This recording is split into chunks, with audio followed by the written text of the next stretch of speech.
Good morning, lovely ladies. It's saying I'm live. Facebook has really changed its video studio thing. A couple of things different, and oh, this is different. Um, who knows? Who knows? They seem to change it a lot. And also, so I don't know if you know this about Facebook, just a random fact whilst I'm waiting for anyone who's going to join, is that we don't all get the same version of Facebook. So I might have something different to what you've got. So it can be really hard to share the new things and say how it works when we don't have it. So welcome to this live. Let me just have a look. It's telling me that I need to take an action. Just bear with me a second. It's all very high tech these days, isn't it? No idea what that means. It's all about high density and things like that. So hello, good morning. My name is Eloise Burton and I am a money alchemist. And what that means is that I help specifically women just like you to connect with money, to create a good relationship with money so that you can manifest money with ease. Because money really does grease the wheels and make everything feel easier, simpler, and nicer, right?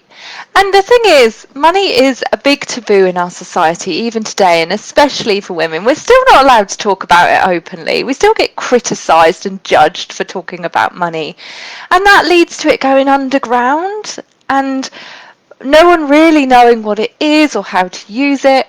So that's what I'm bursting into the world to do, is to start the conversation with women about money and show you how to manifest more with ease.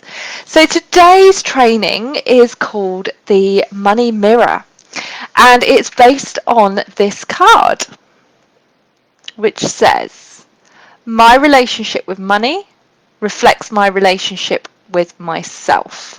Okay. Morning, Kerry. Thank you for joining. Morning. Oh, good. There's a few of you here. Thank you. It is nice for a change to have my tech working, Nikki. I tried to get on a call with Nikki last night and it was stressful. It was all my end. There was lots of tech issues. So, money as a mirror. Okay, money, I've written some notes because I do tend to wander. So money reflects what you're feeling inside. Now, when I first heard this, I thought, now that's crap. That's not true. But then I very quickly realised just how true it is. And oftentimes we're not even aware of our relationship with ourselves because it's just on autopilot, isn't it? We can be the nicest person in the world to everyone else and really quite mean and harsh to ourselves, and that's probably underestimating the criticism that we give ourselves. And what we find is that when we criticize ourselves, money is really hard to come by because we're putting out quite a negative energy, and money responds to positive energy. And it is not about being positive all the time. No, definitely not about that. What it's more about is connecting, being able to connect with that positive money energy whenever you notice you're not connected.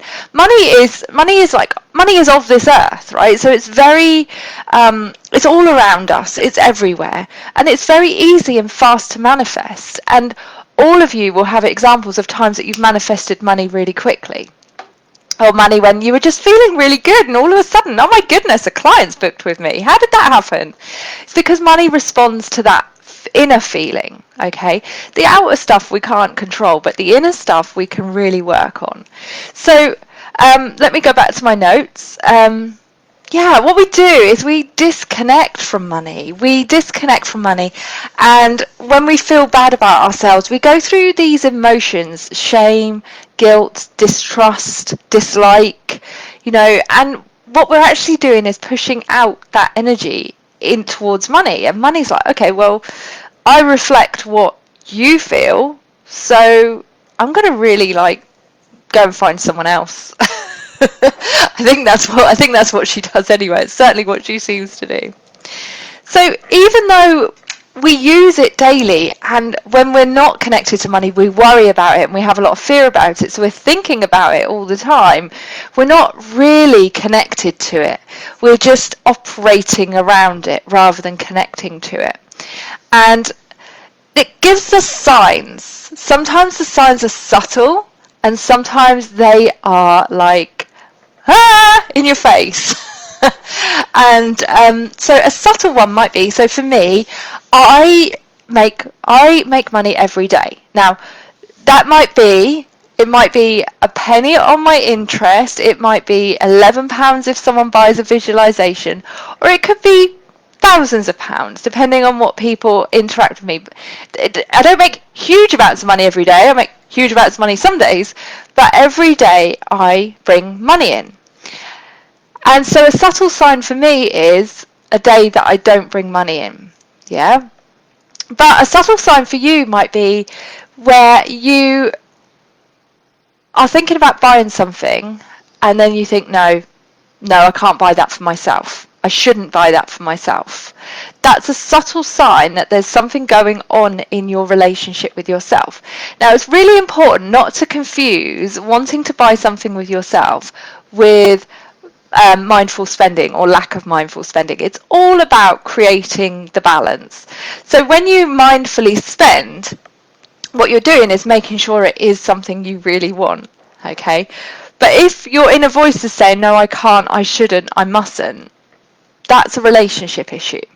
Okay? If anything like shoulds or shouldn'ts, there's something going on with your relationship with money. So I know I should bring some money in, even if it's a penny, every single day, because that's the pattern, that's the energy that I attract. But when I don't, that's a subtle sign. Also, when I start thinking I can't buy a new phone, that was a big sticking point for me the other day. I was like, I shouldn't buy a new phone. This one works okay, like it's slow, it's full, it's, I shouldn't. And then I had a chat to Tracy, who's in the group, and she didn't say anything. I just heard the subtlety of it. Like, why am I treating myself like this? Why am I saying I'm not good enough to have a phone that works fast? I'm not good enough to have a phone that's got storage on it. It's why am I saying that to myself? So what I noticed was at that time I was feeling a bit yucky about myself, and as soon as I bought the phone, I felt better about myself, and someone joined the Money Alchemy Academy, like on the same day, because money reflected my commitment to myself. And again, just a word of warning, I'm not saying go out and spend. It's about treating yourself with respect and kindness. Okay.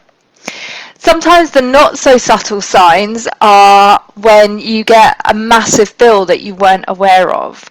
And that can be a big sign, but it might take a little bit of digging. What is this reflecting in my relationship with myself? Sometimes it's to do with not paying yourself enough attention, not paying yourself enough care. So when was the last time that you spent any time just for you?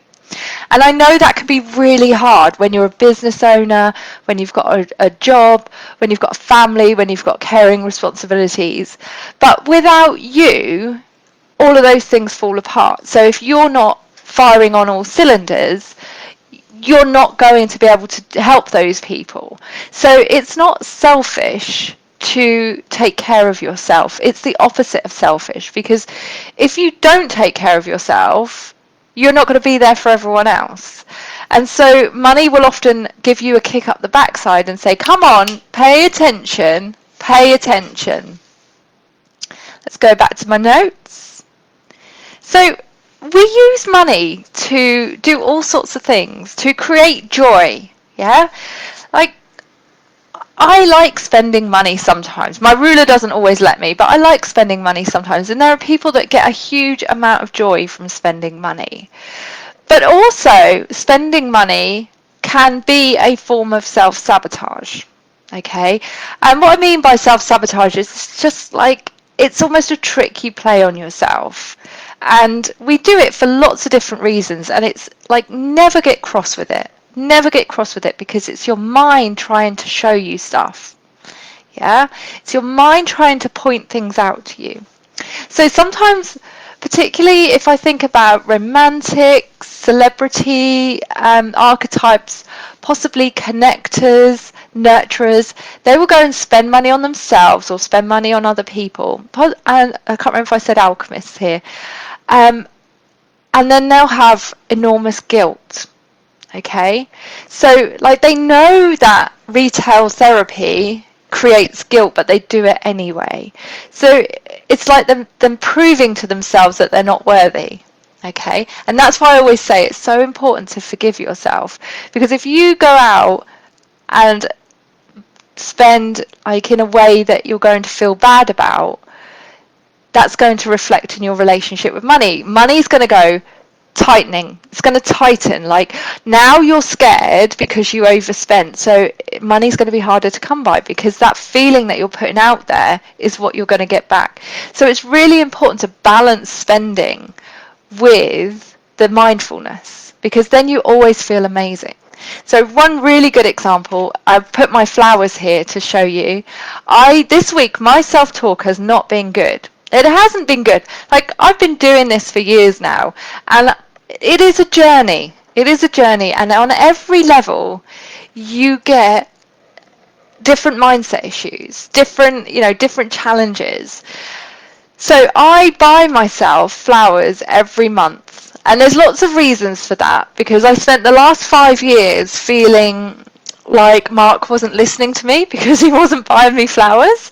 And then when he did buy me flowers, I was like, oh, I don't really like those flowers. So I decided that I was worthy of having flowers at least once a month. So I buy these. I feel amazing when they arrive, and like I put them in this vase. I'll show you.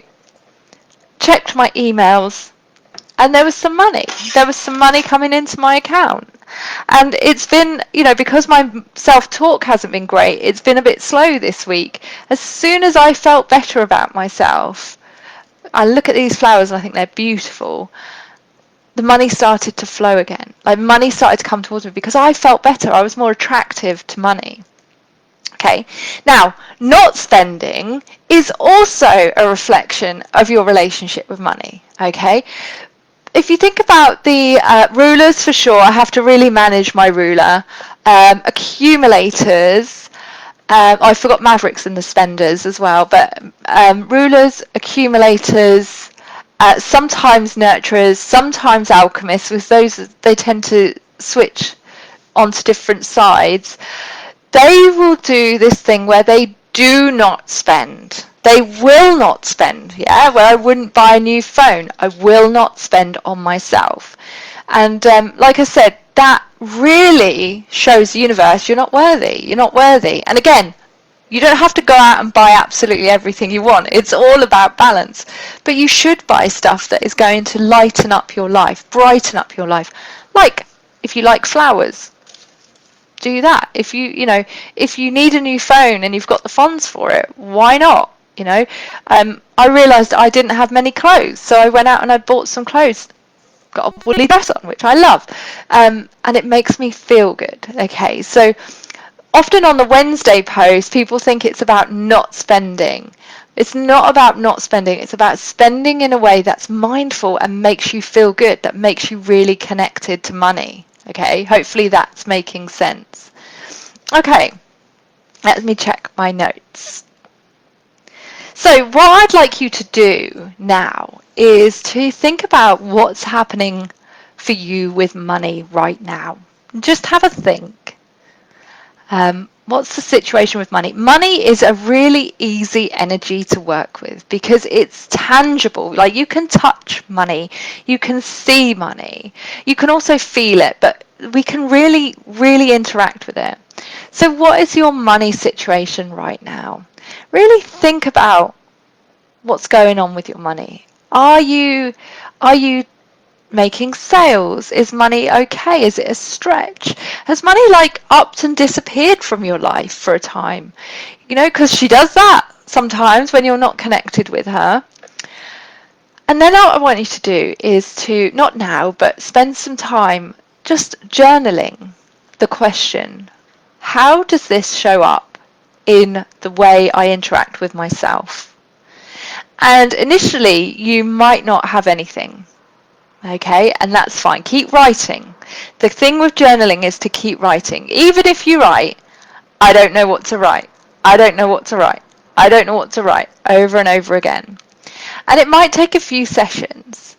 But what is money showing you? What is the mirror of money reflecting back to you about your relationship with yourself? Really dive deep on that. And then I want you to think, what's one small thing, one small action, and often it's very small things that make a big difference. You know, I often talk about, so here's something that made a small difference. Okay, it's a lighter. It's a lighter, so one of those electronic lighters. And this was a tiny thing. I think it cost me £20. But what it means for me is that I don't have to go downstairs. So I've got a 3-story house, so the kitchen's downstairs, my office is on the middle floor. I don't have to go downstairs to light my incense or my candles on the stove and then walk upstairs hoping that I don't drop it or it blow out or anything like that. This one little thing, this £20 thing, which is probably about $25, really got me feeling like I was worthy. Okay, and often it's not the big things that make us feel worthy. It's not for some of us it is, but it's not the house or the car. It's the little things that make a difference. Like another thing that I did was I bought a little bin to put on my worktop so that I didn't have to walk all the way across the kitchen dropping like vegetable cuttings. I could just pop them in the little bin. And like, I can't tell you how happy that made me.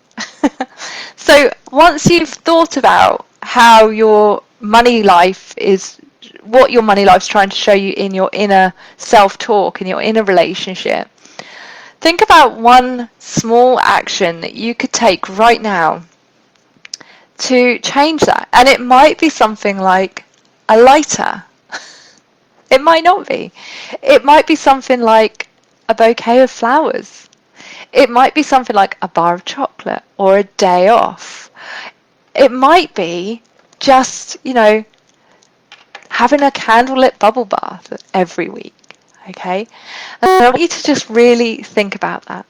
And when you start connecting with yourself like this, when you start asking the question of money, what are you showing me in your mirror?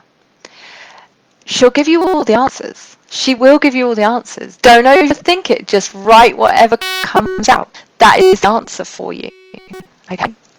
So that is how money is a mirror. Okay? It's super, super powerful. I just want to check that I haven't missed anything.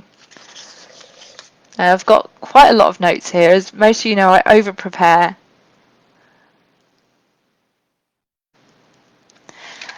What you might find, I've just found something, what you might find is, excuse me, that what money is reflecting to you is a block. Okay, so you might be thinking, okay, I think I'm doing things. I think I'm doing things, but there's something holding me back. And that's identifying a block for you. So money is literally trying to show you a block. Now, the thing about blocks, and about anything really, is you don't always know what you're looking for. So you don't know to look for it. So it might be there in your mirror. It might be there in your writing and you just haven't seen it yet. Okay? When you get it, that's why this exercise needs to be done over and over. Excuse me. When you get it, you'll be like, oh, how did I not see that? Like, oh, that makes sense. And that's okay because it takes time to see things. So it can really shine a light on your blocks. Now, this work is healing work, okay? And all of you that have experienced healing work before will know it's not just a case of taking a tablet or doing a meditation and it's all gone. Like, it doesn't work like that. We have to clear layers. We have to heal ourselves. We have to heal our past so that we can heal our future. So yes, money can feel absolutely amazing, and it really does. But there are times when money feels yucky, and when it's like that, it's important to connect even more. Okay, because she's trying to show you something that can make a massive difference in your life. So I hope you found that useful. I'm just going to check the comments. Everything's moved, so I'm sorry if you're commenting. Oh, hi, Collie. Thanks for joining, lovely. So have a look at this card if you've got it. If you haven't got it and you want it, comment below me. I will send you the details. My relationship with money reflects my relationship with myself. And journal. Go through, journal what is happening for money, what's happening with money in your life right now, and what is that reflecting to you in your relationship with yourself. Okay? This is profound. Okay? I think you're going to love it. You're going to have so many aha moments. But remember, it's like peeling an onion. Okay? Lots and lots of layers. So what I would say is, whilst you're doing this type of work, always be thinking about the Money Magic Foundations. Now, you're going to get bored of me going on about the Money Magic Foundations, but they really are the literal foundations for all of this work. If you haven't got it yet, let me know in the comments and I will make sure that you get that, okay? And yeah, let me know and I'll make sure that you get that. The Money Magic Foundations are something that you will get, you'll read, you'll do for a couple of days, and then you'll forget, because that's what we do, and that's okay. So that's why I bang on about it all the time. I have to bang on about it to myself as well. I'm like, oh, what's happened to my money this week? Like this week, my self-talk hasn't been great. Oh, here's the thing. I haven't been doing my Money Magic Foundations. So literally start doing them. Started tracking again today. Started paying attention today. Got myself, started talking kindly about money in my head. The flowers arrived, which I had forgotten I'd ordered. Lovely. Already got money coming into my account today, and that will continue. So yes, I go on about the Money Magic Foundations, but it's because I know what it's like. It's easy to forget them. Okay, so if you haven't done them or you've forgotten about them, get back on them and let me know if you haven't got a copy, and I'll send those to you. So thank you so much for joining me. Well, let's have a look at the comments. They've moved them everywhere. It's really strange. Helen says, thank you, lovely girl. This was needed. Oh, you're very welcome, Helen. Thank you for joining. Erica, I would love that card. I will send you the details of the cards, Erica. They come in a set, but keep your eyes out for that. And I'll also, Erica, I'll also send you the jumping around. I'll also send you the link for the foundation so you can get that, Erica, lovely. Okay. Colleen says, oh my God, I love that. Oh, thank you, lovely. And thank you for joining. Kerry says, super insightful. Thank you. Oh, you're welcome, lovely. Yes, Colleen, they are physical cards. I can have a look at New Zealand for you. I'll have a look and send you an email. Robin says, really insightful, already had some aha moments, thank you. You're going to get back on track. Brilliant. I'm so pleased, Robin. And that's what it's all about. Like, that's what this group is for reminding us to get back on track, because it is not easy to stay on that track, okay? There's so much pressure and busyness and life, and alongside all of that, we're told not to talk about money. So this is what that space is for. Okay, Helen, namaste to you too, lovely. Thank you. Right, I'm going to Rashmita, I will send you the link for the foundations, lovely, so you can get that too. All right, have a wonderful weekend. If you've got any questions, drop me a comment below, and I will be around in the group this weekend, so just any questions, let me know. Have a wonderful day, everyone. Bye.